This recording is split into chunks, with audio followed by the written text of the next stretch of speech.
December 1944, the Ardennes forest is a frozen graveyard shrouded in a mist so thick you can barely see your own hands. Somewhere in this white hell, a lone American soldier waits. But he isn't holding a rifle. He's holding his breath suddenly. A miracle. A soldier walks up to a massive 30-ton Sherman tank and lifts it with a single hand. This wasn't magic. This was the 23rd Headquarters Special Troops, the greatest deception in military history. They were the Ghost Army, an elite unit of 1,100 men whose only mission was to lie, trick, and disappear. They weren't career soldiers.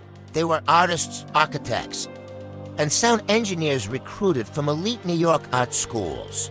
The task, to create a multi-sensory illusion of a massive allied force where there was actually nothing but air. They operated on 4 pillars of deception: visual, sonic, radio, and atmosphere.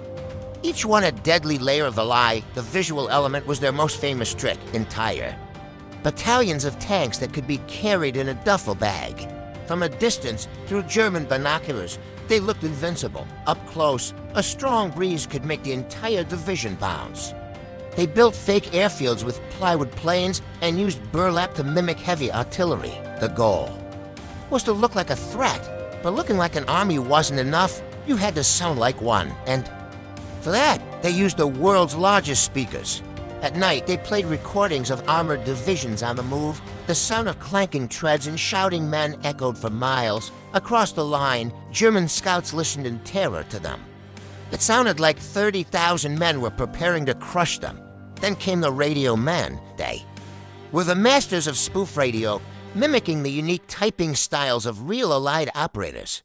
German intelligence intercepted these fake signals, mapping out entire divisions that existed only in the wires. During the Battle of the Bulge, the Ghost Army was thrown into the ultimate test. They had to hold a 10-mile gap with only a few hundred men. They set up their rubber tanks and blared their speakers just miles from the German advance. The Germans fell for it.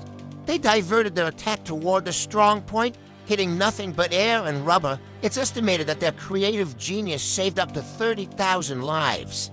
They fought with imagination and won for 50 years. Their story was classified. They couldn't tell their families they had spent a war playing with balloons. Today, the Ardennes is quiet, but if you listen closely to the wind, you might just hear the echoes of the Ghost Army. They were the masters of the mirage, decades of silence, forever heroes.